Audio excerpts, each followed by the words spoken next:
नमस्कार साथियों, मैं अनीता श्रीवास्तव आपका हार्दिक अभिनंदन करती हूँ।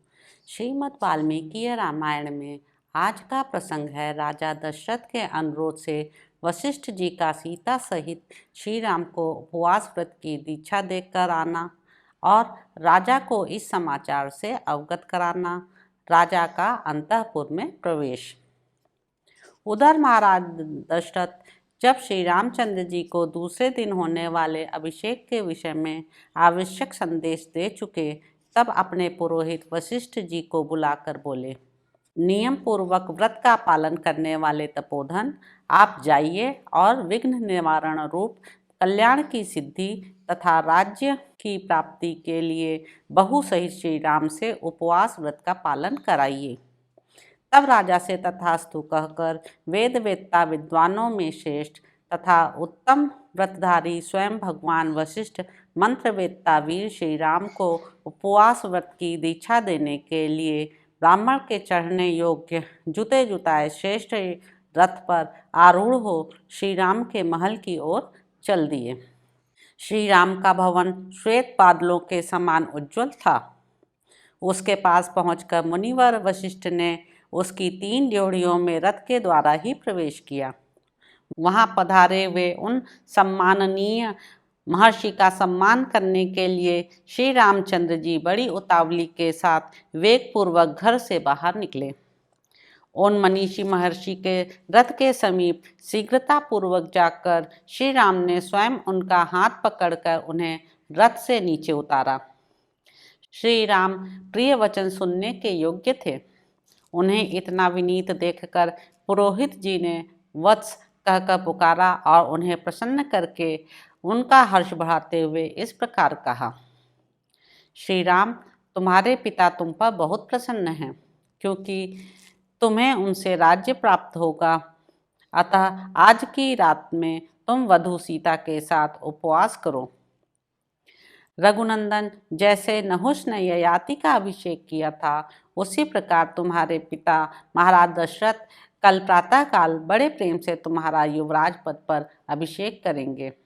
ऐसा कहकर उन व्रतधारी एवं पवित्र महर्षि ने मंत्रोच्चारण पूर्वक सीता सहित श्री राम को उस समय उपवास व्रत की दीक्षा दी। तदंतर श्री रामचंद्र जी ने महाराज के भी गुरु वशिष्ठ का यथावत पूजन किया। फिर वे मुनि श्री राम की अनुमति ले उनके महल से बाहर निकले। श्री राम भी वहाँ प्रिय वचन बोलने वाले सुहृदों के साथ कुछ देर तक बैठे रहे। फिर उनसे सम्मानित हो उन सब की अनुमति ले पुनः अपने महल के भीतर चले गए। उस समय श्री राम का भवन हर्षोत्फुल्ल नर नारियों से भरा हुआ था और मतवाले पक्षियों के कलरवों से युक्त खिले हुए कमल वाले तालाब के समान शोभा पा रहा था। राजभवनों में श्रेष्ठ श्री राम के महल से बाहर आकर वशिष्ठ जी ने सारे मार्ग मनुष्यों की भीड़ से भरे हुए देखे। अयोध्या की सड़कों पर सब और झुंड के झुंड मनुष्य जो श्री राम का राज्याभिषेक देखने के लिए उत्सुक थे, खचाखच भरे हुए थे। सारे राजमार्ग उनसे घिरे हुए थे। जन समुदाय रूपी लहरों के परस्पर टकराने से उस समय जो हर्ष ध्वनि प्रकट होती थी, उससे व्याप्त हुआ राजमार्ग का कोलाहल समुद्र की गर्जना की भांति सुनाई देता था। उस दिन वन और उपवनों की पंक्तियों से सुशोभित हुई अयोध्यापुरी के घर घर में ऊंची ऊंची ध्वजाएं फहरा रही थीं। वहां की सभी गलियों और सड़कों को झाड़ बुहार कर वहां छिड़काव किया गया था। स्त्रियों और बालकों सहित अयोध्यावासी जन समुदाय श्री राम के राज्याभिषेक को देखने की इच्छा से उस समय शीघ्र सूर्योदय होने की कामना कर रहा था। अयोध्या का वह महान उत्सव प्रजाओं के लिए अलंकार रूप और सब लोगों के आनंद को बढ़ाने वाला था। वहाँ के सभी मनुष्य उसे देखने के लिए उत्कंठित हो रहे थे।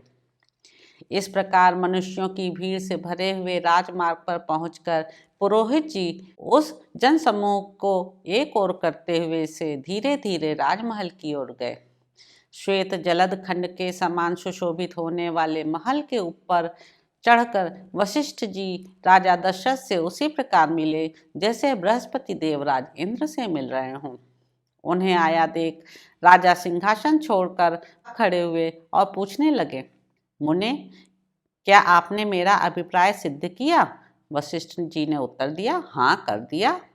उनके साथ ही उस समय वहां बैठे हुए अन्य सभासद भी पुरोहित का समादर करते हुए अपने अपने आसनों से उठकर खड़े हो गए। तदंतर गुरु जी की आज्ञा ले राजा दशरथ ने उस जन समुदाय को विदा करके पर्वत की कंदरा में घुसने वाले सिंह के समान अपने अंतःपुर में प्रवेश किया।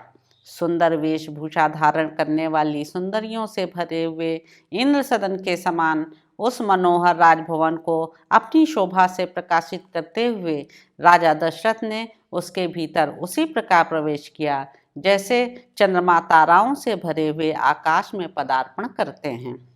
तो इस प्रकार साथियों, अयोध्या कांड में निहित 5वां सर्ग यहाँ पर समाप्त होता है। अगर मुझसे किसी प्रकार की कुछ त्रुटि हो गई हो तो क्षमा प्रार्थी हूँ।